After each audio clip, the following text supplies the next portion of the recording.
Kualitas hidup itu baru berubah kalau tindakan kita berubah. Aksi-aksi kita berubah. Ini saya sampaikan dulu polanya ya. Hasil, apapun yang kita sebut sebagai hasil.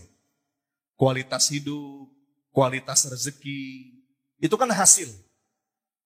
Itu baru berubah kalau ada yang berubah dari tindakan kita. Ternyata orang yang rezekinya bagus, orang yang beruntung, menurut para peneliti, itu adalah orang-orang yang rileks ngadepin hidup Bapak Ibu. Serius saya. Jadi dihayati 3 keyakinan ini, kalau saya menyebutnya Bapak Ibu, 3 rukun hati yang menarik keberuntungan dan rezeki. Itu judul lengkapnya. Ada 3 rukun hati yang menarik keberuntungan dan rezeki. Kita akan kupas 3 ini. Mau? Udah siap? Bismillahirrahmanirrahim. Yang saya muliakan Ayah Heri, Ustadz Heri selaku pengasuh Rumah Quran atau pesantren Zabisa, Zaid bin Sabit, Mas Bowo selaku pembawa acara dan teman-teman dari PPA, LC Temanggung, serta Bapak Ibu yang hadir sore hari ini. Allahumma ftah lana qulubana wa alhimna rushdana wahdina ila siratikal mustaqim. Assalamualaikum warahmatullahi wabarakatuh.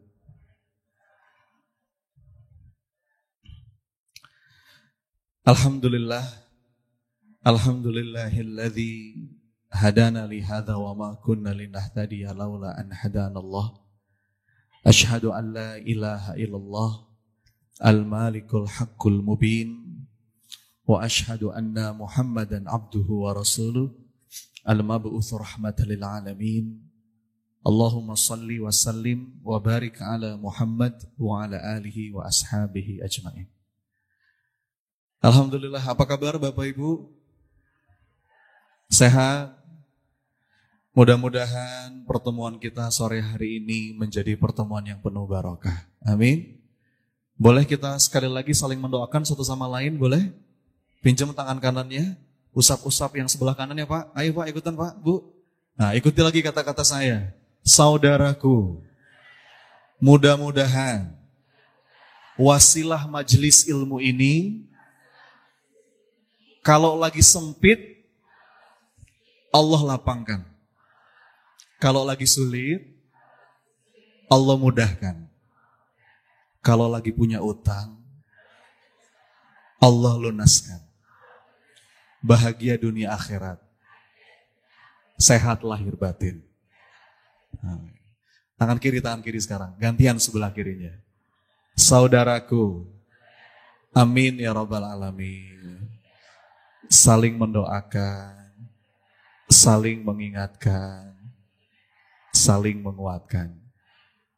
Berikan senyuman yang paling manis buat kanan kirinya dulu, silakan Bapak Ibu.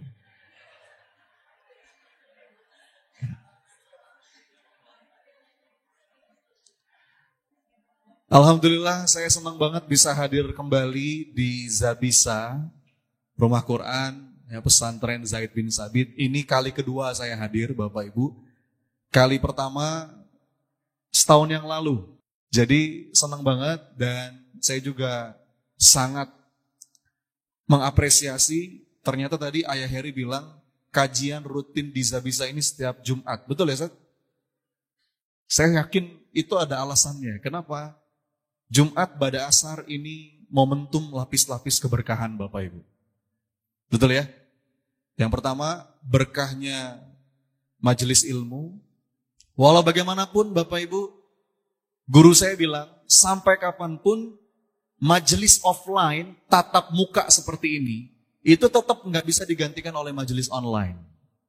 Karena barokahnya beda. Jadi kalau kita melangkahkan kaki dari rumah, datang ke majelis ilmu, itu tiap langkahnya bisa jadi penggugur dosa, mengangkat derajat. Kalau kata Nabi, majtama'a qaumun fi baitin min buyutillah, yatsluna kitaballah wa yatadarasunahu bainahum, illa nazalat alaihimus sakinah wa ghasyiyatuhumur rahmah wa khaffathumul malaika wa dzakarahumullahu fi man indah. Majelis ilmu itu tempat tercurah rahmat Allah, sakinah juga turun di majelis ilmu, dan malaikat juga mendoakan kita. Satu, berkahnya majelis ilmu. Yang kedua, berkahnya silaturahim. Yang ketiga, berkah waktu Jumat ba'da asar itu Bapak Ibu, saat mustajabnya doa, betul? Makanya ini boleh ditiru ya, pasang alarm. Saya pasang ini bentar lagi bunyi nih alarm saya nih. Ibu, di handphonenya Pak, dipasang alarm hari Jumat, 16.30 mungkin. Jadi setiap pekan tuh bunyi alarmnya. Nggak peduli kita lagi sesibuk apapun, ketika alarm Jumat itu bunyi, coba luangkan waktu, beberapa menit aja, untuk kita berdoa minta yang baik-baik sama Allah. Karena itu diantara golden moment. Diantara golden moment itu Jumat ba'da asar. Apalagi di majelis ilmu. Makanya nanti di sesi akhir Bapak Ibu kita akan doa bareng. Jiwai betul, itu bukan momentum yang biasa, ini momentum yang luar biasa. Kalau perlu Anda tandai itu. Kapan aja sih waktu-waktu yang itu golden moment. Sepertiga malam terakhir jelas. Antara azan dan iqamat. Ketika hujan turun. Kapan lagi? Nah diantaranya ketika hari Jumat ba'da asar. Jadi ini barokah insya Allah. Mudah-mudahan pulang dari sini sesuai dengan judul kita sore hari ini, Allah karuniakan kepada kita dada yang lapang. Amin. Yang coba saya bahas sore hari ini Bapak Ibu, sebetulnya lanjutan dari apa yang saya bahas tahun lalu. Tahun lalu pun saya ngebahas tentang lapang dada. Bagaimana lapang dada itu sebagai kunci kehidupan. Lapang dada itu kunci kebahagiaan. Lapang dada itu kunci kedamaian. Lapang dada itu akan memudahkan urusan. Masih dalam tema yang sama, karena ini tema yang saya tulis di buku saya yang ke-7. Jadi Bapak Ibu, saya sudah nulis 7 buku sampai sekarang, alhamdulillah, dengan izin Allah. Baru bulan lalu, Agustus kemarin, saya meluncurkan buku yang ke-7. Judulnya itu Lapang Dada. The Key of Life. Jadi saya lagi senang banget ngulik tentang tema ini Bapak Ibu. Dan ternyata, kalau kita kaitkan dengan rezeki, lapang dada itu juga melapangkan rezeki. Lapang dada itu Bapak Ibu melapangkan rezeki. Ya. Maka ini menarik nih untuk kita kupas. Ini menarik untuk kita bahas. Dan kalau kita kaitkan dengan pertolongan Allah tadi, karena kami ini Bapak Ibu saya dari komunitas PPA, Pola Pertolongan Allah, ini komunitas yang memang bergeraknya itu di lembaga pelatihan, pengembangan diri. Kita punya judul utama itu Pola Pertolongan Allah. Besok ada di Aliana, kita kelas seharian di sana. Kita punya keyakinan dalam hidup ini nggak ada yang lebih kita butuhkan melebihi butuhnya kita ditolong sama Allah. Setuju nggak Bapak Ibu? Yang paling kita butuhkan dalam hidup ini Bapak Ibu, butuhnya kita ditolong sama Allah. Dan ternyata kalau kita kaitkan dengan bahasan kita sore hari ini, lapang dada itu menjadi kunci awal datangnya pertolongan Allah Bapak Ibu. Ya. Kemarin saya ngobrol sama salah seorang pakar di bidang human development. Kata beliau begini, Mas, self-acceptance, batin yang mau menerima, batin yang ridho, batin yang tenang, dada yang lapang, itu adalah syarat mutlak untuk self-improvement. Saya ulang ya. Jadi self-acceptance, hati yang ridho, hati yang tenang, dada yang lapang, itu adalah syarat mutlak untuk self-improvement, pengembangan diri, pertumbuhan diri. Jadi kita tuh nggak bisa bertumbuh, hidup kita tuh nggak bisa meningkat kualitasnya, kalau kita nggak punya dada yang lapang Bapak Ibu. Termasuk dalam konteks kualitas rezeki, kualitas hidup dalam banyak aspek, hubungan, ya. Makanya saya sering sampaikan lapang dada ini kunci banget. Dengan lapang dada urusan jadi mudah. Dengan lapang dada peluang itu jadi kebuka. Dengan lapang dada bahkan bisa mengundang rezeki, bisa menarik keberuntungan. Makanya doanya Nabi Musa itu dahsyat banget. Ya, ini sudah saya bahas di pertemuan sebelumnya. Nabi Musa itu Bapak Ibu doanya tuh indah banget. Dalam keadaan berat, dalam keadaan susah, apa yang pertama kali beliau minta? Lapang dada. Bagaimana doanya? Rabbishrahli sadri. Apa artinya? Ya Rabbi, lapangkan dadaku. Baru habis itu, wa yassirli amri. Artinya apa? Mudahkan urusanku. Ini urutan Bapak Ibu. Ini urutan ini. Jadi mana yang duluan? Urusan mudah dulu baru dada lapang, atau lapang dada dulu baru urusan jadi mudah? Mana yang duluan? Yang benar. Teorinya sih gitu. Tapi nyatanya gimana? Kadang-kadang kita suka kebalik. Nanti Ustadz, kalau urusan saya udah mudah, kalau utang saya udah lunas, kalau sakit saya udah sembuh, kalau suami saya udah berubah, kalau anak saya udah nggak gitu lagi, kalau tanah itu udah bisa saya beli, kalau saya udah bisa berangkat umroh haji, baru habis itu lapang dada saya. Tebaliknya Bapak Ibu, saya pastikan terbalik.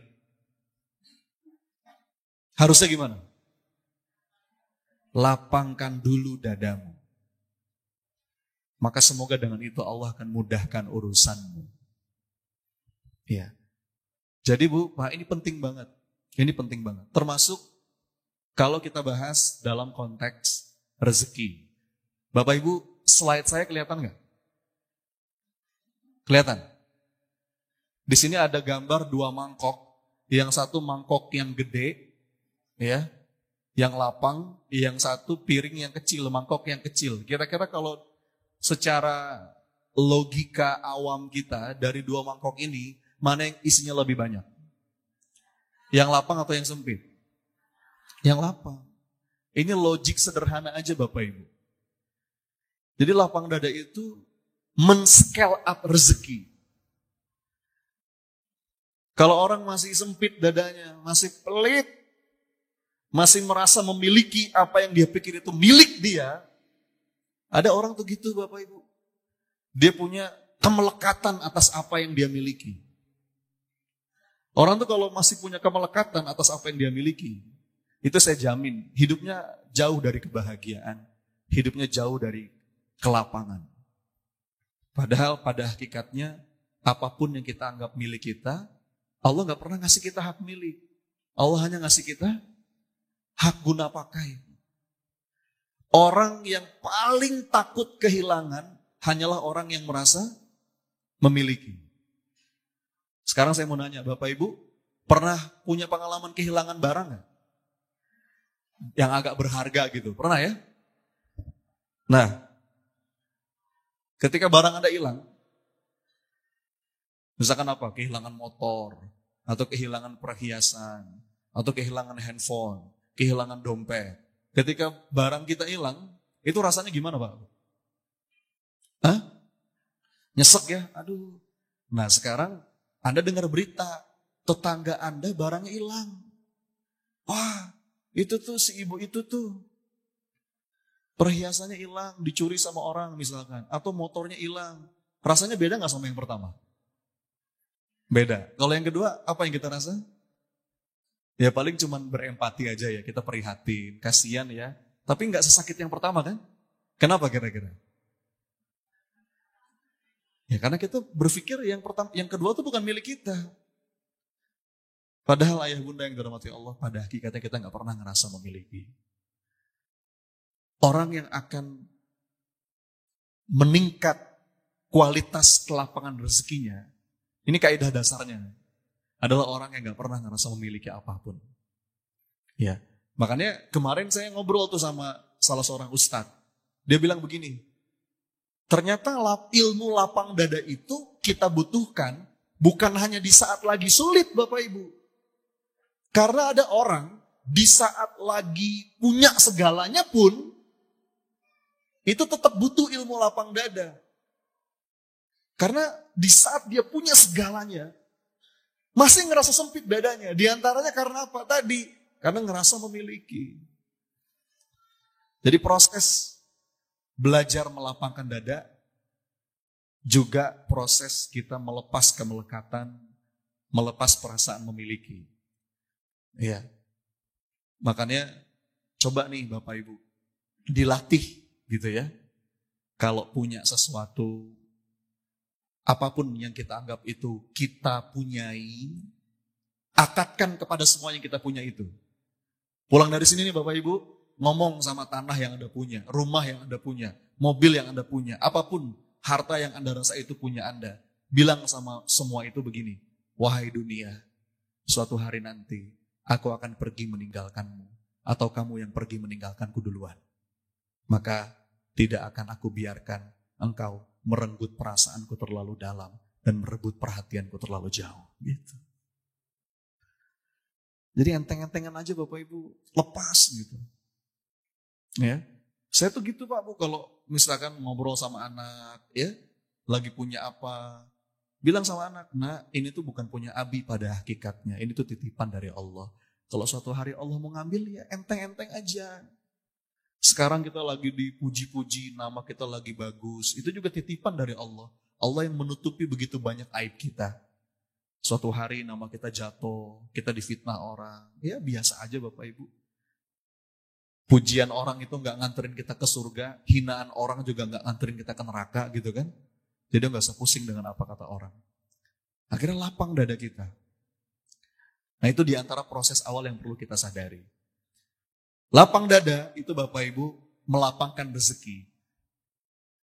Karena lapang dada itu di wilayah mindset. Di wilayah inner, ruang batin. Jadi ada inner, ada outer, Bapak Ibu.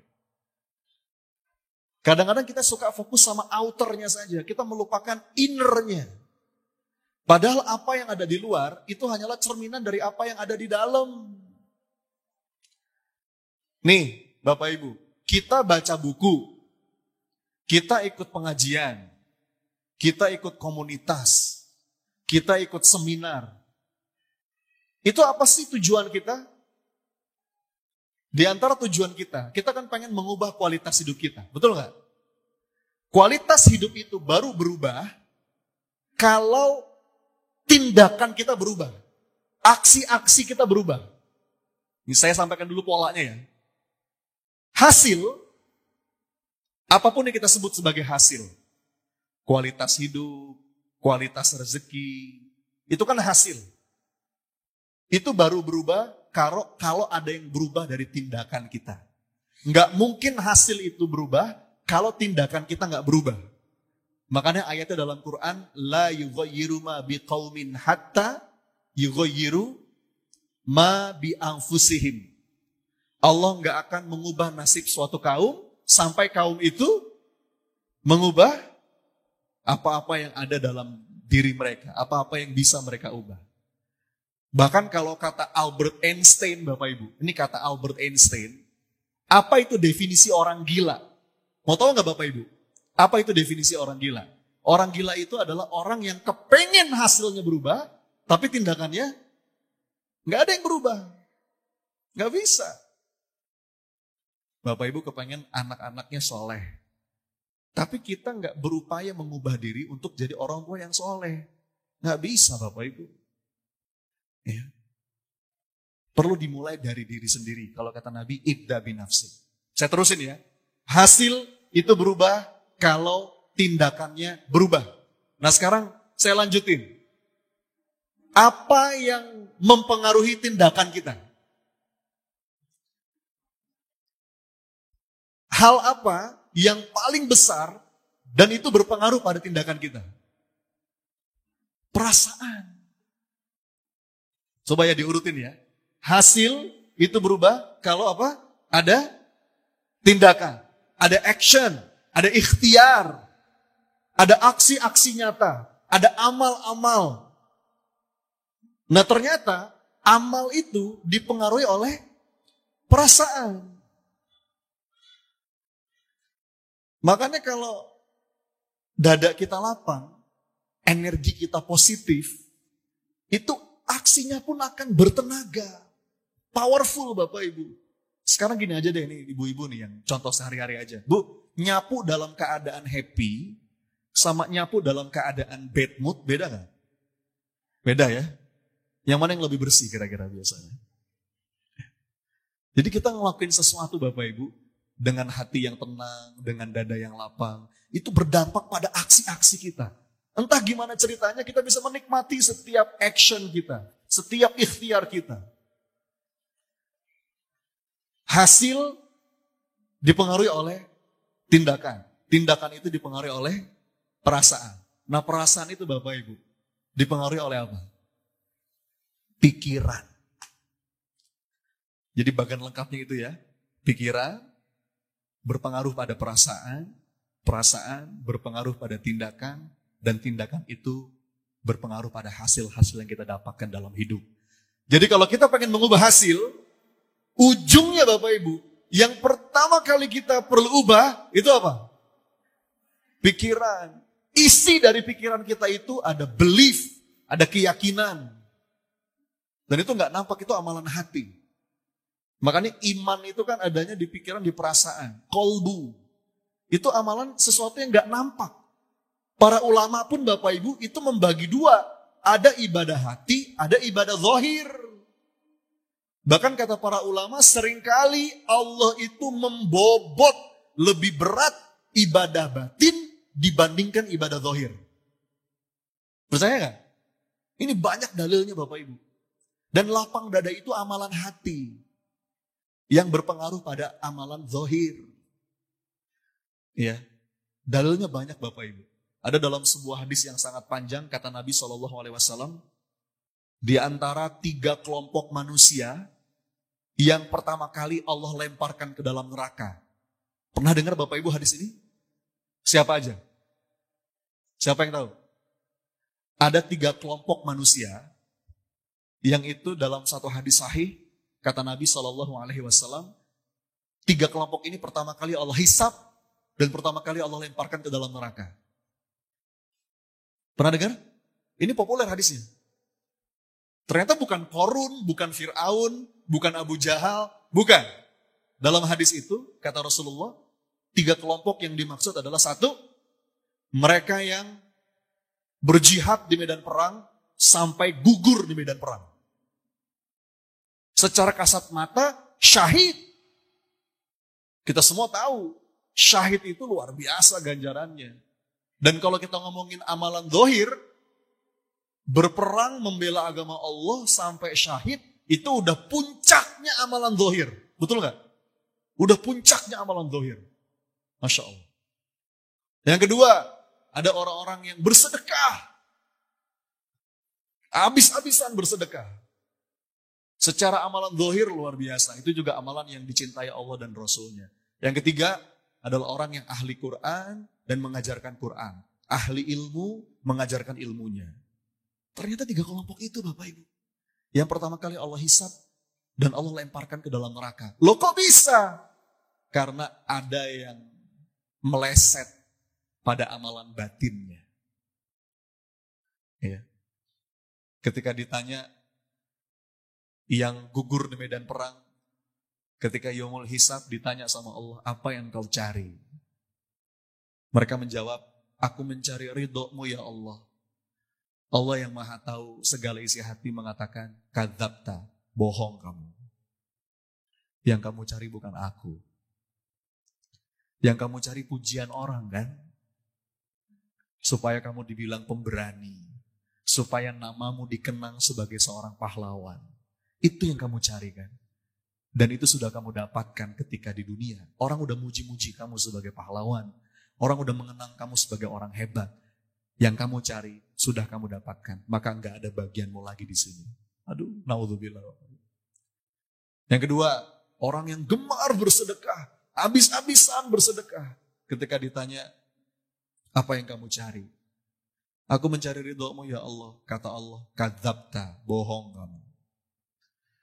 Duh, kalau kata para ulama Bapak Ibu, kalau nanti di yaumul hisab, Allah sampai mendebat kita, itu udah tanda kita nggak akan selamat.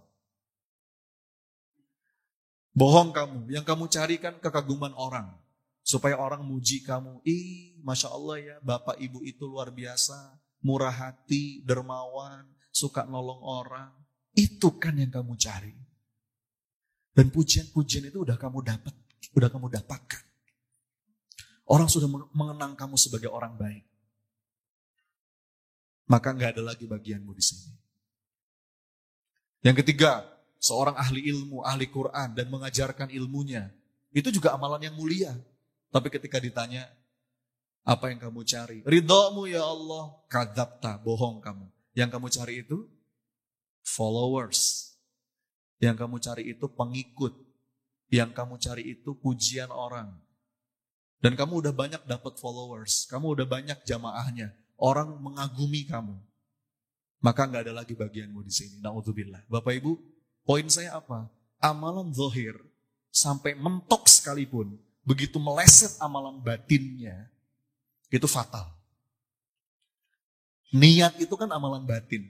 Dan amalan batin itu seringkali nggak nampak.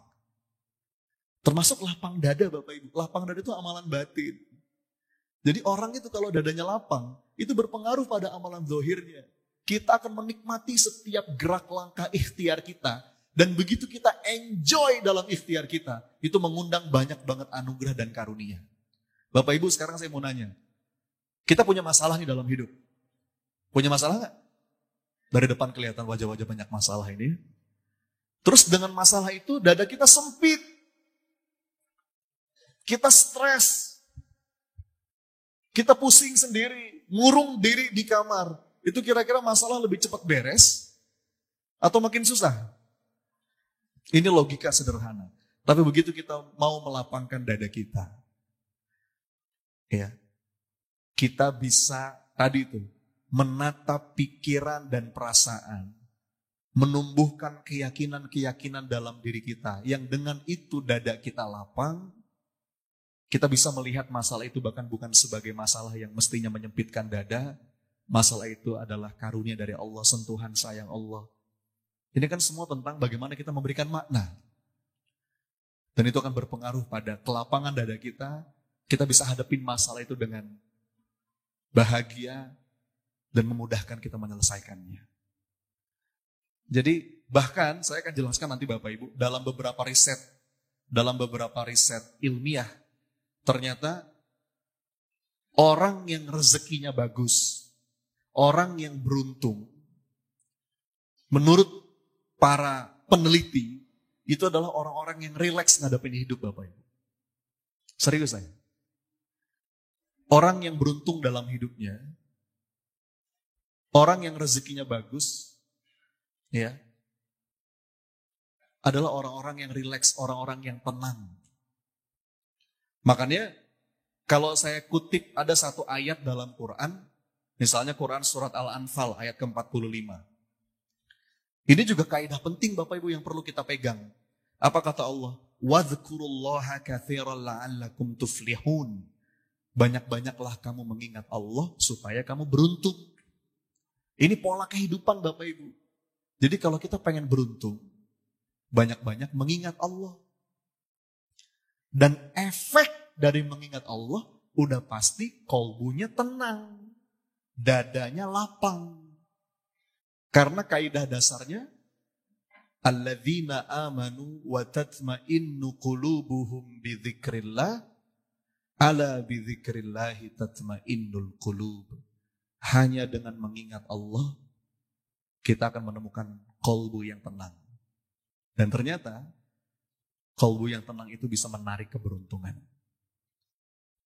Jadi, kesimpulannya apa Bapak Ibu? Kalau pengen lapang rezeki, kalau pengen jadi orang yang beruntung, iya. Kalau pengen jadi orang yang sejahtera lahir batin, belajarlah untuk melapangkan dada. Ya, belajarlah untuk bisa menata pikiran, perasaan, agar lapang dadanya, tenang kolbunya. Dan nanti Anda akan merasakan, dalam setiap gerak langkah ikhtiar Anda akan menemukan banyak sekali kemudahan.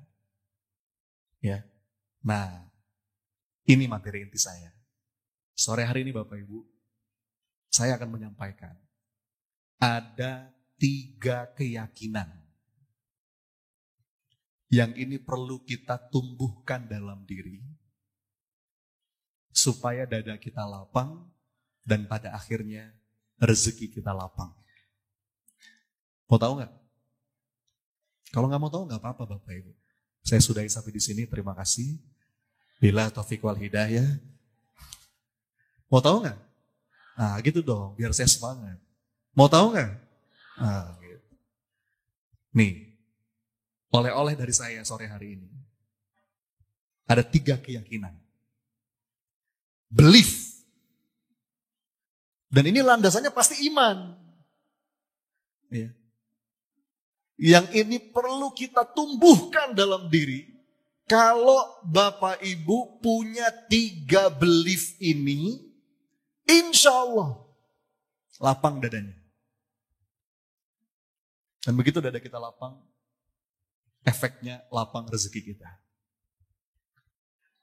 Jadi dihayati 3 keyakinan ini, kalau saya menyebutnya Bapak Ibu, 3 rukun hati yang menarik keberuntungan dan rezeki. Itu judul lengkapnya. Ada 3 rukun hati yang menarik keberuntungan dan rezeki. Kita akan kupas 3 ini. Mau? Udah siap? Pulang dari sini, bawa 3 ini. Hujamkan kuat-kuat dalam hati. Insya Allah efeknya lapang dada kita. Dan pada akhirnya melapangkan rezeki. Amin. 1. Keyakinan yang pertama. Belief yang pertama. Yang perlu kita tumbuhkan dalam diri. Apa itu Ustaz? Sama-sama ikuti saya ya. Ini belief yang pertama supaya dada kita lapang. Apa itu? Ikuti kata-kata saya. Apa yang ditakdirkan untukku akan sampai kepadaku. Yuk.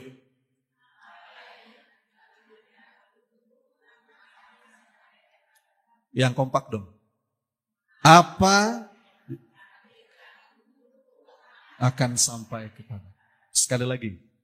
Apa yang ditakdirkan untukku akan sampai. Kalau dalam bahasa Inggrisnya Bapak Ibu, what belongs to me will simply find me. Ini keyakinan pertama ayah bunda yang perlu kita hujamkan kuat-kuat. Dan sebetulnya ini kalimat dari sahabat Nabi. Sayyidina Umar bin Khattab. Beliau bilang begini, hatiku tenang. Kenapa?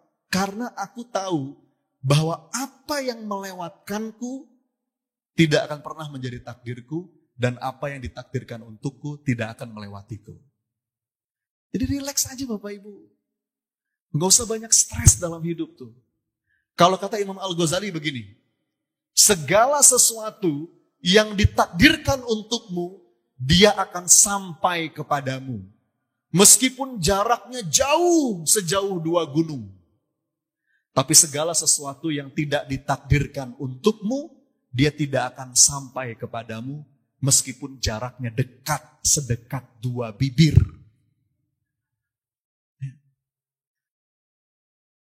Ini fondasi hati yang penting banget harus kita miliki. Supaya dada kita lapang. Jadi tenang. Ikhtiar mah harus Bapak Ibu. Itu mah anak kecil juga tahu. Ikhtiar itu amal soleh. Ya. Dalam hidup ini kita perlu punya tujuan. Kita perlu punya impian. Kita perlu punya goals. Kita perlu punya ambisi. Dan kita bergerak menuju cita-cita kita itu. Yes, itu lakukan semuanya. Lakukan yang terbaik dari apa yang bisa Anda lakukan. Karena itu amal soleh. Orang beriman itu semestinya kalau berikhtiar itu totalitas. Tadi saya bilang, profesional, ihsan, itqan. Ya.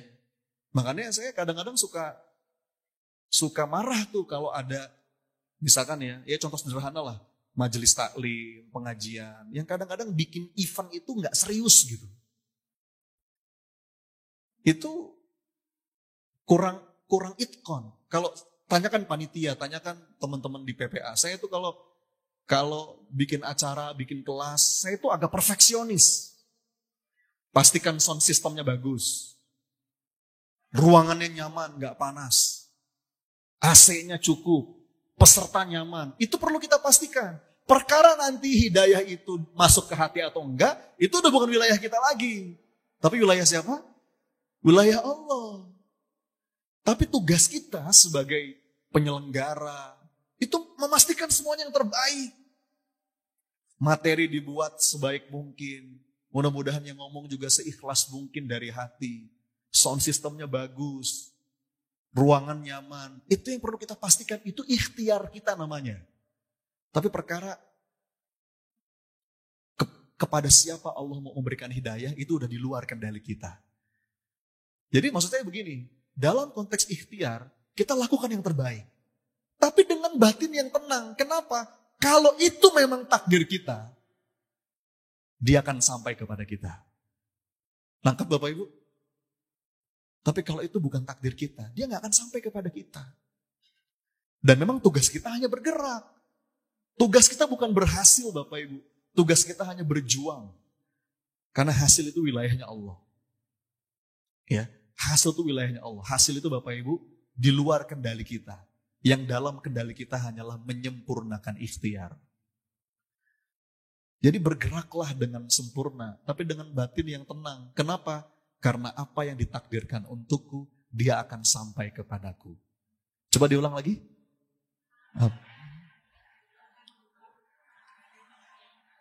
What yours will find you. Oh, artinya dilarang buang sampah sembarangan. What belongs to me will simply find me. Tenang aja Bu. Jadi gak usah, kalau kita punya mental kayak begini Bapak Ibu, kita tuh bergerak dengan dada yang lapang. Nih kalimat dari Imam Hasan Al-Basri, saya kutip ya. Apa kata beliau? Aku tahu rezekiku tidak akan bisa diambil orang lain. Karena itu hatiku pun jadi tentram. Dan aku juga tahu amalku gak akan dikerjain orang lain. Karena itu aku pun sibuk beramal. Tuh ini indah banget Bu. Kita sedang menata alokasi fokus. Banyak di antara orang itu salah dalam menempatkan kekhawatiran. Kita sering mengkhawatirkan apa-apa yang sudah dijamin. Tapi kita malah mengabaikan apa-apa yang belum dijamin. Ini kalimat dari Imam Hasan Al-Basri itu dalam banget maknanya. Aku tahu rezekiku gak akan bisa diambil orang lain. Karena itu aku tenang. Tapi aku juga tahu amalku gak akan dikerjain sama orang lain. Karena itu aku sibuk beramal. Jadi tugas kita hanya beramal yang terbaik. Gak usah kebanyakan takut dalam hidup. Wah nanti takut rezeki saya diambil orang begini, ada kompetitor. Tenang aja Bapak Ibu. Ya kalau kita mau bersaing, bersainglah. Ya, bersaing secara sehat, itu amal soleh. Tapi gak usah dengki sama kompetitor. Kalau perlu kita doain kompetitor. Mudah-mudahan ya Allah rezekinya bagus. Semua udah ada jatahnya masing-masing. What yours will find you. Jadi Bapak Ibu, orang itu kalau punya mental kayak begini, dia itu akan rileks ngadepin hidup. Dan tadi udah saya bilang ya, ciri-ciri orang beruntung kata para peneliti, itu adalah orang-orang yang rileks. Orang-orang yang tenang. Dia tidak terlampau tegang menghadapi hidup. Mestinya kalau kita ngaku kita beriman, kita tuh begini. Menghadapin hidup tuh tenang. Bahkan kata Allah, i'lamu annamal hayatud dunya laibun wa lahwun wa zinatun wa tafakhurun bainakum wa takatsurun fil amwali wal aulad. Hidup itu permainan, senda gurau. Saling berbangga-bangga di antara kamu dengan jumlah harta, jumlah anak. Gitu aja hidup tuh. Kamathali ghaisin a'jabal kuffara nabatuhu thumma yahiju fatarahu musfarra thumma yakunu khutama. Jadi ngadepin hidup ini Bapak Ibu, milikilah ketenangan. Dan sekarang saya mau nanya Bapak Ibu, ukuran yang paling mudah untuk melihat seseorang itu tenang atau tidak, itu dari apa? Yang paling gampang aja. Hah? Dari apa? Kalau kita pengen ngelihat seseorang itu tenang, lapang atau tidak, itu ukuran yang paling kelihatan. Itu bisa kelihatan dari apanya? Betul, dari senyuman. Nih ya, saya mau cerita Bapak Ibu. Ini riset serius. Ada seorang peneliti dari Stanford University. Dia itu meneliti mahasiswa-mahasiswanya selama 20 tahun. Jadi apa yang dia teliti Bapak Ibu? Dia hanya meneliti foto-foto wisuda mahasiswa-mahasiswanya. Bapak Ibu tahu foto wisuda? Tahu ya? Setiap orang itu kan ketika di wisuda Bapak Ibu. Ketika difoto saat wisuda, itu kan mukanya beda-beda, betul nggak? Beberapa orang ada yang ketika di wisuda senyumnya lepas. Betul? Ketika difoto begini nih Bu. Tapi ada beberapa orang yang ketika di wisuda cemberut. Ada? Gini. Anda tahu, diteliti sama Stanford University. Dan hasilnya ini inspiring banget. Mahasiswa-mahasiswa yang ketika di wisuda, wajahnya senyum, cerah, ceria, 20 tahun kemudian dilihat, nasib hidupnya jauh lebih baik. Dibandingkan mereka yang kalau difoto cemberut. Meskipun IPK-nya gak seberapa. Serius saya. Ya. Makanya sekarang saya Bapak Ibu begitu tahu penelitian itu kalau difoto berusaha senyum. Ya. Gak peduli sebad mood apapun saya. Coba lihat kanan kiri sambil senyum sekarang. Ayo silakan. Bapak Ibu kalau saya punya hipotesa begini. Apa hipotesa saya? Orang yang jarang senyum udah pasti jarang neraktir. Itu hipotesa saya. Kenapa? Karena yang gratis saja dia nggak mau ngasih, apalagi yang bayar. Ditekuk terus mukanya. Makanya kata Nabi SAW, senyum itu sampai bernilai sodako. Ada bayangin. Jadi ayo, ini penjelasannya apa? Karena kata para peneliti, kecerdasan emosional itu lebih penting dibandingkan kecerdasan intelektual. Emotional intelligence itu lebih penting kata para peneliti dibandingkan intellectual intelligence. Iya.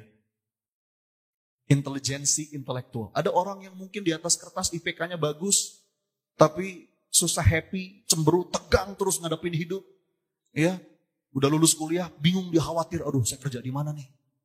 Belum kawin lagi. Ya. Siapa? Udah pusing. Tapi ada beberapa orang yang mungkin secara IPK biasa-biasa aja, tapi dia ngadepin hidup tuh santai, tenang gitu ya. Karena sebenarnya ketenangan itu kalau kita lihat dalam suatu perspektif, itu adalah bukti dari keimanan seorang hamba. Gitu. Apalagi kalau kita ngaku kita orang beriman, mestinya kita orang yang paling bahagia dalam hidup Bapak Ibu. Saya mah yakin itu. Itu udah kesimpulan yang perlu segera kita sadari. Keimanan kita itu berbanding lurus dengan tingkat kebahagiaan kita. Jadi kalau kita ngaku kita orang beriman, tapi masih banyak pusingnya, masih banyak ruwetnya dalam hidup, masih banyak sempit dada, itu ada masalah dengan iman kita. Ya. Dan itu tenang gitu. Dia yakin yang rezeki itu gak akan ketukar. Apa yang ditakdirkan untukku akan sampai kepadaku. Dah. Tugas kita hanya melakukan yang terbaik. Jadi gak banyak menghabiskan waktu hidupnya dengan kekhawatiran. Takut begini, takut begitu. Apalagi orang beriman itu sangat yakin bahwa zat yang menetapkan takdir hidupnya adalah zat yang maha baik. Allah itu maha adil, gak mungkin zolim. Allah itu maha benar, gak mungkin keliru. Allah itu maha bijaksana, gak mungkin sembarangan. Ya. Sekedar senyum aja Bapak Ibu, itu bisa mengubah nasib. Ada sebuah penelitian yang lain Bapak Ibu, ini tentang senyuman ya. Saya tuh senang Bapak Ibu mengkaji riset-riset ilmiah di bidang positif psikologi. Karena pada akhirnya begitu saya mempelajari itu, saya tuh jadi semakin kagum dengan sabdanya Nabi. Saya tuh jadi makin kagum dengan nasihat para ulama. Saya jadi makin kagum dengan apa yang Allah sampaikan dalam Quran. Jadi ada di salah satu buku judulnya The How of Happiness, seorang peneliti dari Rusia namanya Profesor Sonya Lyubomirsky. Dia mengatakan begini, ada orang-orang yang memang bawaan lahirnya Bapak Ibu, itu susah senyum. Ada nggak? Ada. Ada orang kayak gitu. Ya. Dia bukan lagi bad mood Bapak Ibu, memang udah secara genetik begitu. Anda tahu kabar buruknya? Kabar buruknya, orang yang seperti itu, nasib hidupnya cenderung kurang baik. Serius saya. Nah, diteliti oleh salah seorang pakar Bapak Ibu, dijadikan percobaan. Ada beberapa orang yang mungkin secara setelan wajah itu susah senyum, terus dioperasi Bapak Ibu. Diapain? Enggak, ini serius, saya nggak bercanda. Dioperasi Bapak Ibu, saya nggak ngerti ya detailnya gimana, mungkin disuntik botox atau gimana, sekedar ditarik beberapa senti bagian wajahnya, supaya nampak seperti orang senyum. Diteliti oleh para peneliti, Anda tahu nggak? Hanya dalam waktu 3 bulan, 3 bulan setelah operasi, nasib hidup dia itu meningkat drastis. Secara keuangan, hubungan, ya. Kok bisa begitu? Begitu diteliti Bapak Ibu. Kenapa? Karena terjadi yang namanya reciprocity effect. Apa itu? Efek timbal balik. Jadi setelah dia dioperasi Bapak Ibu, ketika dia keluar, naik angkutan umum, naik angkot gitu ya, naik ojek, itu ketemu sama orang, orang lihat dia, orang berpikir dia senyum. Padahal baru dioperasi. Ketika orang senyum dan dia ngelihat orang senyum, yang pada awalnya nggak niat senyum, jadi ikutan senyum. Itu memperbaiki banyak. Bapak Ibu gini deh, ini logika sederhana. Kalau Anda mau kerja sama bisnis, ada 2 orang. Yang pertama, orangnya cemberut terus. Dari mukanya kayak pusing, ruwet gitu. Apa-apa yang keluar dari mulut itu negatif terus. Ngeluh ini, ngeluh itu. Itu orang pertama. Ada orang kedua, orangnya happy, senang, positif. Ngelihat apa-apa selalu berusaha mencari sisi positifnya. Senyum. Kalau Anda mau kerja sama dengan 2 orang itu, pilih mana? Yang pertama atau yang kedua? Ini logika sederhana Bapak Ibu. Kenapa lapang dada itu bisa melapangkan rezeki? Ya. Jadi, dan tadi itu, fondasi hatinya tadi. Apa yang ditakdirkan untukku akan sampai kepadaku. Coba diulang.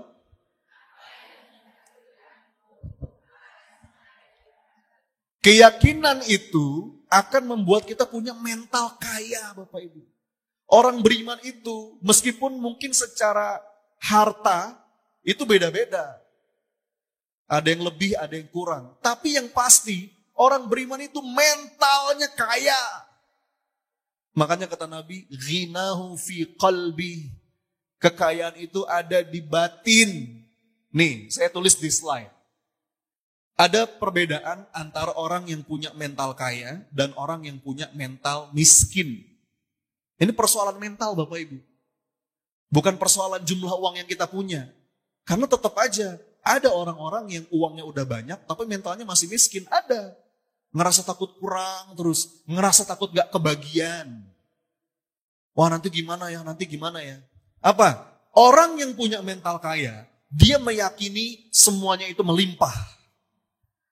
Kalau istilahnya itu abundance mentality. Tapi orang yang punya mental miskin meyakini semuanya terbatas. Akhirnya apa? Karena dia meyakini semuanya terbatas, kalau dia punya kelebihan, dia simpan untuk dirinya sendiri. Tuh, itu orang punya mental miskin tuh. Dia punya kelebihan, dia simpan. Wah nanti saya gak kebagian nih. Tapi kalau orang punya mental kaya, karena dia yakin semuanya serba melimpah. Kalau dia punya kelebihan, bagaimana kelebihan itu dia berikan sebagai manfaat bagi orang di sekitarnya. Karena Allah sudah jelas dalam Quran mengatakan nahnu narzukukum wa iyahum. Bapak Ibu, kita tuh udah punya jatah rezeki masing-masing. Keberadaan saya nggak akan ngurangin rezeki Anda. Demi Allah. Keberadaan kompetitor itu nggak akan ngurangin rezeki kita. Ya. Bahkan kalau kata para ulama, kita nggak akan meninggal sebelum memang jatah rezeki kita komplit kita terima. Pernah nggak ada cerita? Pernah dengar nggak Bapak Ibu? Ada cerita begini. Ada seorang pria kejebur sumur Bapak Ibu. Dia kejebur sumur, sumurnya dalam. Wah, dia teriak, tolong, tolong. Orang dengar, ditolonglah. Hampir mau meninggal Bapak Ibu, hampir mau tenggelam. Tapi alhamdulillah terselamatkan. Dibawa naik dia ke atas. Ini kisah nyata Bapak Ibu dari salah seorang ulama. Dibawa dia ke atas sumur. Terus dia kecapean kan. Kasih minum, kasih minum. Akhirnya Bapak Ibu dikasih minum segelas susu. Pernah dengar gak kisah ini? Dikasih minum Pak segelas susu. Diminum sampai habis susunya. Begitu udah habis minum susu. Orang nanya kan. Tadi kamu kenapa bisa jatuh? Terus orang ini berusaha memperagakan. Ini loh, tadi saya jalan ke sini, kepleset Bapak Ibu, jatuh lagi. Dan jatuh yang kedua tidak terselamatkan, meninggal. Apa kata para ulama? Kenapa kok yang pertama belum meninggal? Karena masih ada jatah rezeki yang belum dia dapat. Apa jatah rezekinya tadi? Segelas susu. Jadi Bapak Ibu nggak usah, tugas kita itu menyempurnakan ikhtiar. Ya, nggak usah banyak takut dalam hidup tuh ayah bunda. Ya, jangan sampai kita punya mental jahiliyah. Bapak Ibu tahu mental jahiliyah? Pernah nggak dengar kisah dulu di zaman Nabi itu sebelum Islam, sebelum Rasulullah itu diutus menjadi Nabi, beberapa kebiasaan masyarakat di Arab itu suka membunuh anak perempuan hidup-hidup. Tahu? Anda dengar ya? Dulu itu sebelum Rasulullah diutus, kebiasaan masyarakat Arab itu kalau punya anak perempuan Bapak Ibu, dia nggak senang. Lalu dia kubur anak perempuan itu hidup-hidup. Pernah dengar ya? Kira-kira apa motifnya? Kenapa mereka punya anak perempuan terus nggak seneng, terus dikubur hidup-hidup? Kenapa kira-kira? Di antaranya karena punya pola pikir yang salah tentang rezeki. Jadi dulu itu Bapak Ibu, ini pola pikir jahiliyah. Kalau punya anak perempuan, mereka berpikir anak perempuan ini beban. Karena anak perempuan itu nggak bisa cari duit, gampangnya begitulah. Nggak bisa cari harta atau sekedar menjaga harta aja dia nggak bisa. Disuruh perang dia nggak bisa. Jadi menurut teori ekonomi jahiliyah, supaya kita nggak rugi, diapain? Dibunuh aja. Turunlah Rasulullah, diutus menjadi nabi. Turunlah ayat dalam Quran. Nahnu narzukukum wa iyahum. Janganlah engkau membunuh anak-anakmu karena engkau takut miskin. Karena kami yang memberi rezeki kepadamu dan kepada mereka. Itu mental kaya Bapak Ibu. Jadi kalau orang punya mental seperti ini, dia tuh kalau punya kelebihan, dia gak ragu-ragu untuk bagi orang. Dan ini hukum kehidupan. Makin sering kita bagi, makin banyak yang kita dapat. Apalagi kalau orang punya mental kaya, dia punya ilmu, dia enteng aja bagiin sama orang lain. Tapi kalau orang punya mental miskin, dia punya ilmu, dia simpan sendiri. Sama orang bersikap curiga terus. Dia takut digantikan sama orang.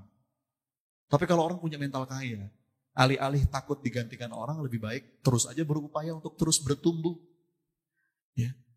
Dan ini berpengaruh pada kualitas diri, kualitas ikhtiar kita, dan pada akhirnya kualitas rezeki kita. Oke Bapak Ibu, itu yang pertama. Keyakinan yang perlu kita tanam kuat-kuat. Apa itu? Apa yang ditakdirkan untukku akan sampai kepadaku. Yuk diulang.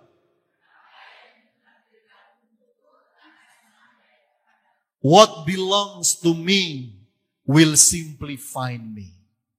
Wah, belajar bahasa Inggris ya. Coba, what belongs to me will simply find me.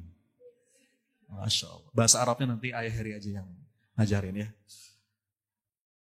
1, 2. Lanjut gak nih? Keyakinan kedua yang akan membuat dada kita lapang dan pada akhirnya melapangkan rezeki Apa yang kedua? Nih, keyakinan yang kedua. Jika aku berbuat baik, maka yang baik akan datang kepadaku. Coba diulang.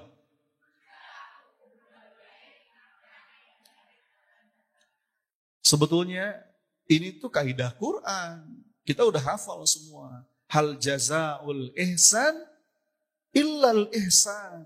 Enggak ada balasan dari kebaikan kecuali pasti kebaikan pula. Do good and the good will come to me. Jadi Bapak Ibu, orang yang lapang dada itu, kalau dia mau berbuat baik, lepas. Kenapa? Karena dia yakin itu tuh enggak akan kemana-mana Bapak Ibu.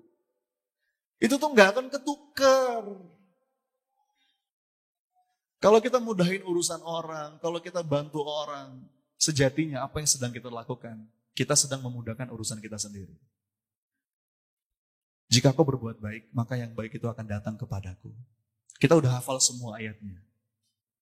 Gimana? فَمَنْ يَعْمَلْ مِثْقَالَ ذَرَّةٍ خَيْرًا يَرَهُ شَرًّا يَرَهُ. Lepas. Kalau mau bantuin orang, memudahin orang, berbuat baik sama orang, nggak usah terlalu banyak ngitung Bapak Ibu. Allah udah punya hitungannya sendiri. Ya. Allah itu sudah sang maha menghitung. Dan kita nggak akan pernah dizolimi sedikit pun. Ya. Kaidah dalam hadis itu, tu'adunal haqqal ladzi 'alaikum wa tas'alunallaha alladzi lakum. Maka orang yang punya mental seperti ini, dadanya lapang. Kenapa? Karena dia itu akan berusaha dalam keadaan seperti apapun. Ya udah, fokus saya adalah berbuat baik, bersangka baik, melihat yang baik-baik, melakukan yang baik-baik. Udah. Nih, kalau kita punya keyakinan, jika aku berbuat baik, maka yang baik akan datang kepadaku, maka dalam keadaan apapun, apa fokus kita? Bersangka baik, melihat yang baik-baik, ngelakuin yang baik-baik. Udah selesai. Lepas. Dan itu gak akan kemana-mana. Bersangka baik, melihat yang baik-baik. Nih contoh, lihat di layar. Kelihatan gak? Ada gambar apa di situ? Gambar gelas. Saya mau nanya Bapak Ibu, tolong jawab. Gelas yang Anda lihat di layar, itu gelas setengah isi atau setengah kosong? Jawab. Saya mau tahu bagaimana Anda melihat gelas ini. Jawab, ini setengah isi apa setengah kosong? Yang mana? Setengah isi apa setengah kosong? Bentar saya mau nanya. Kalau saya bilang ini setengah isi, saya benar gak? Benar, emang setengah isinya. Tapi kalau saya bilang setengah kosong, saya benar gak? Kok benar dua-duanya? Bedanya di mana? Kata para pakar Bapak Ibu, kata para peneliti, bagaimana cara kita melihat sesuatu, itu akan berdampak pada apa yang kita rasa dan apa yang kita lakukan, apa yang kita dapatkan. Orang-orang beruntung itu Bapak Ibu. Ini serius, ini risetnya panjang Bapak Ibu. Kalau saya punya waktu saya akan jelasin ini. Tapi saya masuk kesimpulannya aja. Orang yang beruntung, orang yang rezekinya bagus, itu orang yang entah bagaimana caranya. Dia itu kalau melihat segala sesuatu, apapun yang menimpa dirinya, siapapun yang dia temui, apapun yang dia lihat, itu selalu dia berusaha melihat setengah isinya. Itu orang yang beruntung, orang yang rezekinya bagus. Tapi sebaliknya, orang yang sial, orang yang sempit rezekinya, dia itu kalau melihat apapun, siapapun yang dia temui, apapun yang menimpa dirinya, melihat keadaan, melihat kejadian, itu selalu yang dilihat setengah kosongnya. Pertanyaan saya, dia benar nggak? Mungkin dia benar Bapak Ibu. Itulah kenapa orang yang negatif, orang yang sinis, orang yang skeptis, orang yang bawaannya mengeluh terus. Pokoknya semuanya jelek, nggak ada yang bagus. Orang yang kayak gitu, itu susah disembuhkan. Kenapa kira-kira susah disembuhkan? Karena dia punya alasan yang tepat, objektif, faktual, akurat dan terpercaya. Bahwa ini memang setengah kosong. Mas, ini memang setengah kosong. Lihat mas, ini setengah kosong. Lihat. Dia benar gak? Jawab, dia benar gak? Dia benar. Tapi kalau saya bilang ini setengah isi, saya benar nggak? Saya benar nggak? It's your choice. Kalau saya Bapak Ibu ya, insya Allah dari dulu guru-guru saya ngajarin. Saya itu selalu berusaha mendisiplinkan hati. Ketemu dengan siapapun, berada dalam keadaan seperti bagaimanapun. Melihat situasi apapun, saya selalu berusaha cari apa setengah isinya. Pasti ketemu. Ya. Ada beberapa orang Bapak Ibu, kalau ngelihat segala sesuatu, itu setengah kosongnya terus. Datang ke pengajian, ada ustadz. Mungkin tidak semua ustadz kita cocok. Ya. Tapi siapapun ustadz yang saya dengar, saya selalu bisa dapat setengah isinya. Datang ke sebuah acara, yang dilihat setengah kosongnya. Makanannya gak enak. AC-nya gak dingin. Kursinya gak empuk misalnya. Ada aja untuk mengeluhkan. Makanya kalau kata pepatah, for complainers, even in heaven still complain. Bagi orang yang suka ngeluh, di surga sekalipun kerjaannya ngeluh.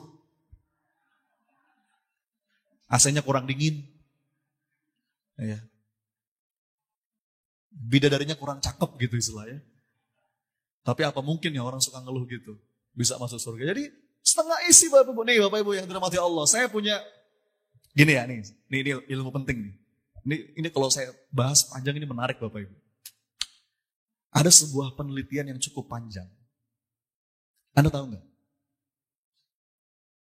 Penelitian ini dilakukan terhadap ribuan pasang suami istri. Iya. Jadi ada sekelompok peneliti yang berusaha menemukan sebetulnya apa sih rahasia dari pasangan suami istri yang hubungannya tuh harmonis, langgeng, bahagia, ya, strong and happy gitu ya, kuat dan bahagia, awet. Dia meneliti Bapak Ibu, jadi dia pengen tahu. Kenapa ya ada pasangan-pasangan suami istri yang itu hubungannya tuh baik, kuat dan bahagia, membahagiakan, awet sampai tua, hampir cenderung tidak ada konflik yang berlebihan. Harmonis terus, kalau pakai bahasa kita sebagai orang muslim, sakinah mawaddah warahmah, gitulah kira-kira. Apa ya? Diteliti Bapak Ibu, ribuan pasang suami istri. Ditemukanlah beberapa hal.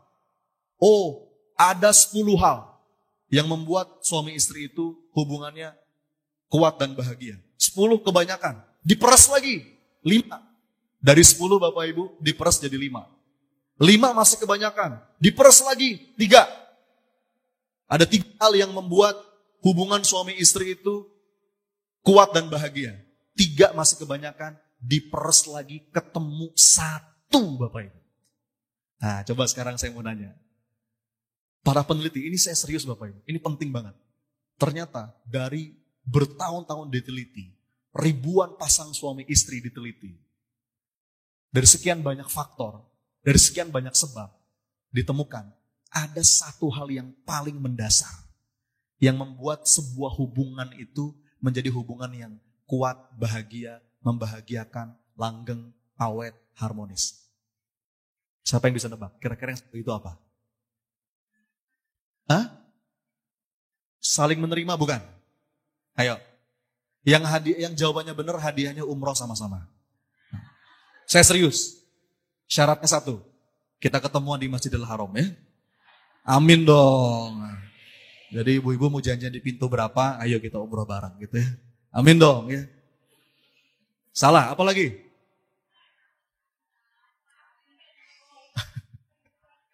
Komunikasi bukan?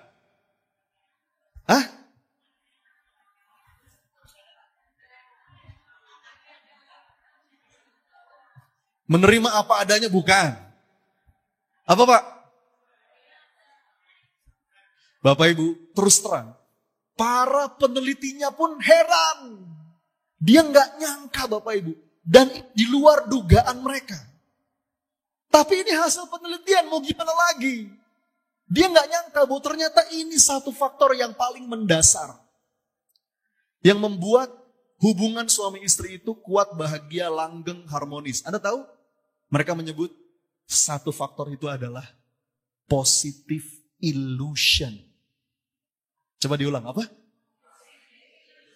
Bapak Ibu tahu illusion, tahu? Illusion itu apa? Hayalan.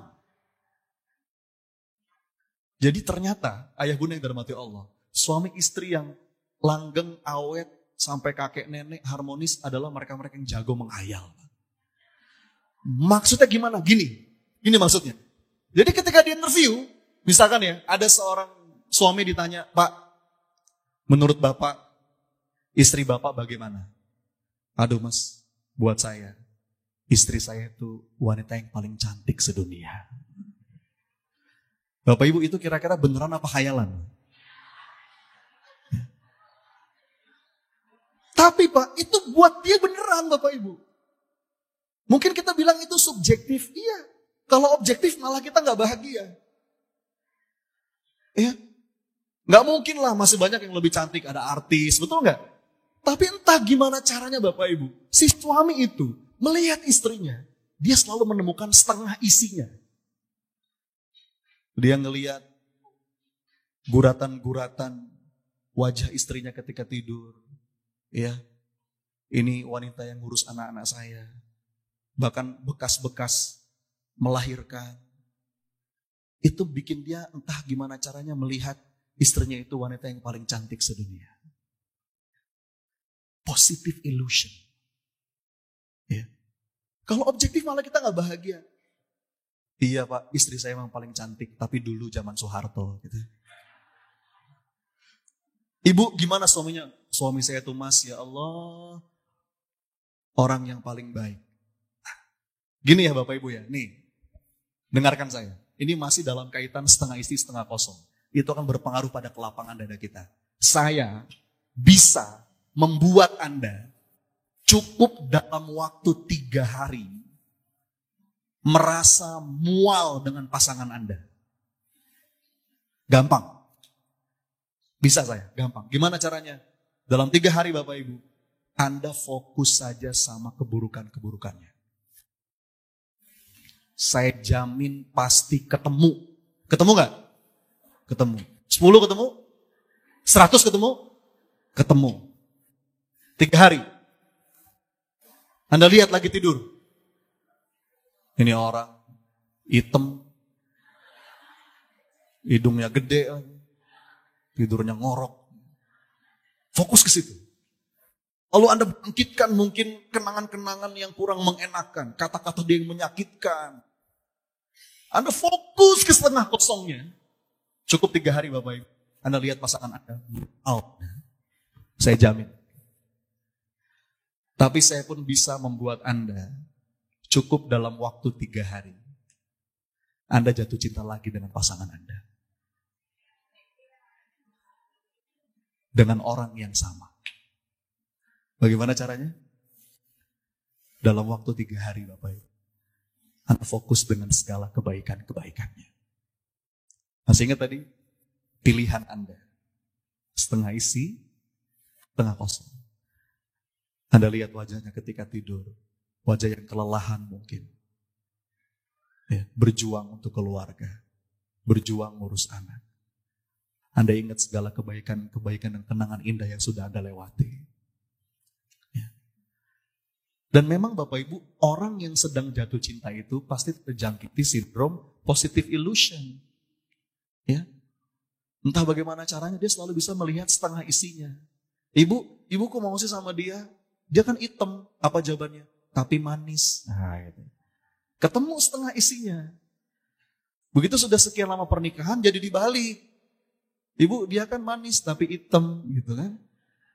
Bapak kok mau sih Pak sama istri yang kayaknya cerewet. Oh tapi dia cekatan.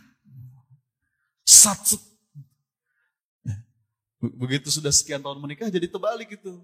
Ih Bapak luar biasanya istrinya tuh cekatan. Tapi cerewet.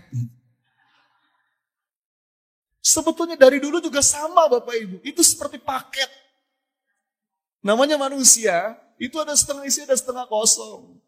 Dan orang yang lapang dadanya, dia mendisiplinkan diri untuk berupaya menemukan setengah isi. Tugas dia adalah fokus dengan yang baik-baik, bersangka yang baik, melihat yang baik-baik, melakukan yang baik-baik. Kenapa? Karena jika aku berbuat baik, yang baik akan datang kepadaku. Jika aku berbuat baik, yang baik akan datang kepadaku. Coba diulang. Dan menariknya Bapak Ibu, kalau kita punya mental kayak begitu, nanti kita akan menarik orang-orang yang juga punya frekuensi yang sama. Karena like dissolve like.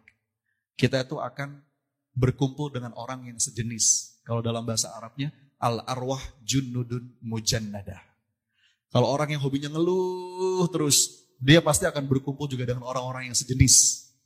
Pasukan bodrek. Kerjaannya pokoknya mengkritik semua keadaan.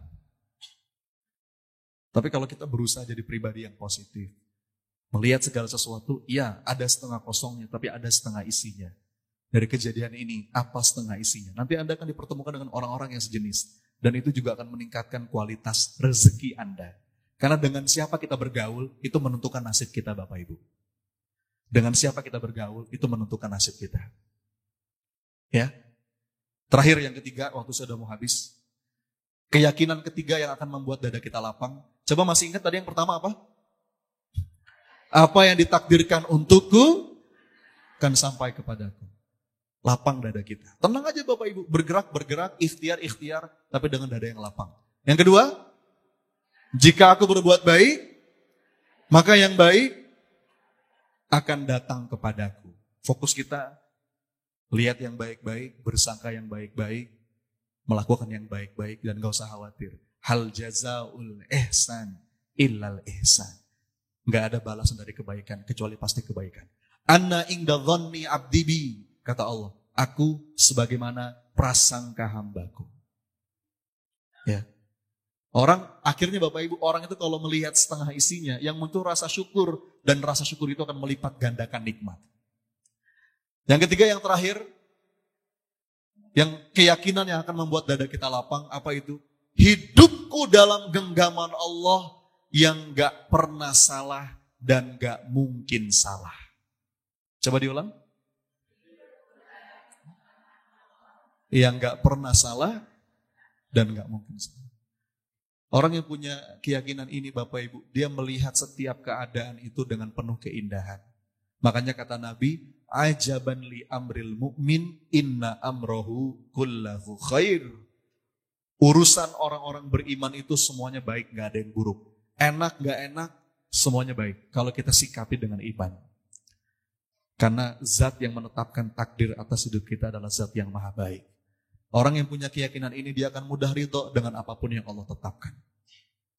Ya, dia akan punya hati yang senang terhadap apapun ketentuan Allah. Dia yakin apa yang Allah tetapkan jauh lebih indah dan jauh lebih baik daripada apapun yang kita inginkan.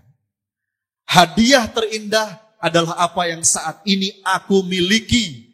Dan takdir terindah adalah apa yang saat ini aku jalani. Coba diulang. Hadiah terindah adalah apa yang saat ini aku miliki. Dan takdir terindah adalah apa yang saat ini aku jalani. Kita punya keinginan, silahkan, itu bagus. Tapi terwujud atau tidak terwujud, kita tetap sujud. Karena semua baik dari Allah. Kalau dikabulkan, semoga itu yang terbaik. Kalau ditunda, itu berarti sedang disempurnakan untuk lebih baik. Kalau tidak dikabulkan, berarti ada yang lebih baik. Ya. Maka tiga ini Bapak Ibu, semoga melapangkan dada kita, menjadi bekal kita dalam menjalani hari-hari. Apa aja? 1, apa yang ditakdirkan untukku akan sampai kepadaku. 2, jika aku berbuat baik, maka yang baik akan datang kepadaku. Kalau kita sudah berbuat baik, orang berbuat buruk sama kita, itu bukan masalah kita. Itu masalah dia sama Allah nanti. Kita pun hubungannya juga sama Allah. Dan yang ketiga, hidupku dalam genggaman Allah yang gak mungkin salah dan gak pernah salah. Oke Bapak Ibu, mudah-mudahan 3 ini bisa jadi bekal. Kalau kita pegang betul 3 ini ayah bunda, kita akan ngejalanin hari dengan lapang dada, berikhtiar dengan dada yang lapang, kolbu yang tenang, dan pada akhirnya itu meningkatkan kualitas rezeki kita. Amin. Yuk kita doa sama-sama Bapak Ibu di penghujung sore hari Jumat ini. Semoga jadi momentum yang mustajab. Al-Fatihah.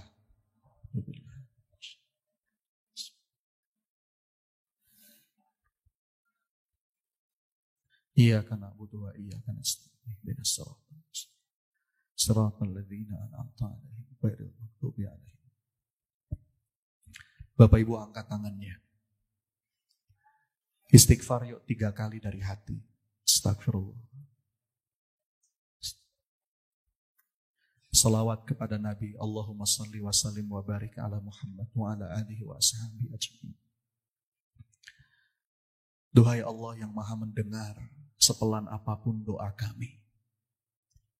Duhai Allah yang maha menatap pertemuan kami hari ini. Ya Allah, Engkau menjanjikan waktu ini adalah waktu mustajabnya doa. Engkau menjanjikan ya Allah, majelis ilmu adalah saat mustajabnya doa. Maka ya Allah, kabulkan doa kami. Ya Rabb, jika ada di antara kami yang hadir sore hari ini, kalau sedang merasa sempit, apapun kesempitan yang sedang dirasa dalam banyak aspek hidup, kami mohon lapangkan ya Allah. Jika ada di antara kami yang sedang merasa sulit, mudahkan ya Allah. Jika ada di antara kami yang sedang merasa berat, ringankan ya Allah, kuatkan pundaknya ya Rabb. Jika ada di antara kami yang sedang punya amanah, hutang, mudahkan ya Allah agar bisa lunas. Jika ada di antara kami yang sedang sakit, sembuhkan ya Rabb, dan jadikan sakitnya sebagai pengangkat derajat. Allahumma inna nas'alukal huda wa tuqa wal afafa wal qina. Ya muqallibal qulub, sabbit qulubana ala dinik. Bapak Ibu yang dirahmati Allah, saya berikan kesempatan, silakan doa masing-masing. Doa apapun selama itu yang baik.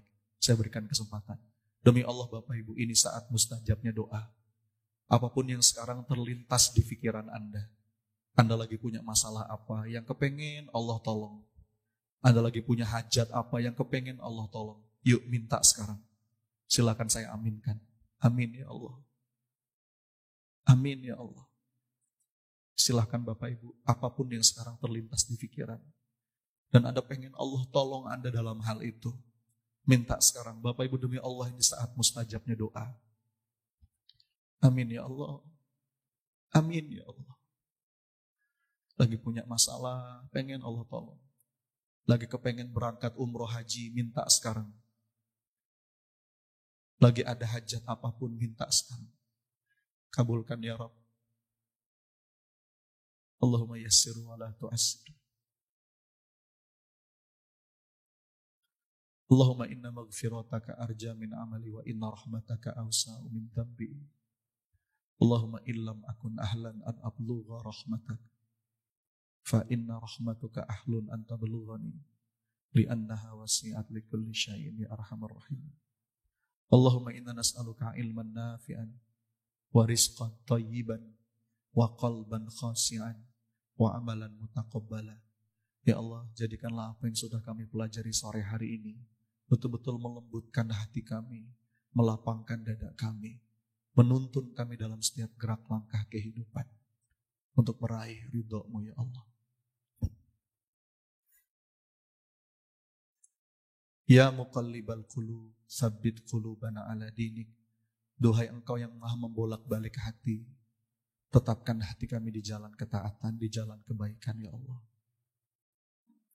Rabbana atina min ladunka rahmah wa hayyi' lana min amrina rasyada.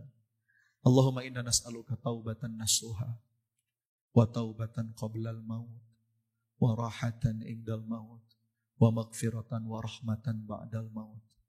Ya Allah, berikan kami semua yang ada di sini kesempatan bertaubat sebelum Engkau panggil kami nanti ya Allah. Allahumma inna nas'aluka al-husnil khatimah wa na'udzubika min su'il khatimah. Ya Allah, jadikanlah akhir hidup kami akhir hidup yang baik.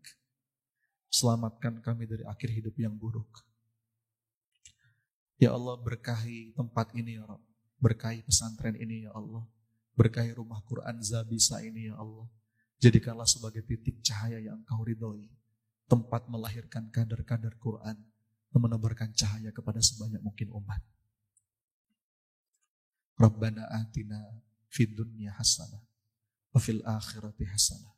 Wa qina adzabannar. Duhai Allah, karuniakan kepada kami kelapangan, kebahagiaan, kebaikan, dunia dan akhirat. Rabbana wa taqabbal du'a, ya sami'ad du'a. Amin. Amin ya rabbal alamin.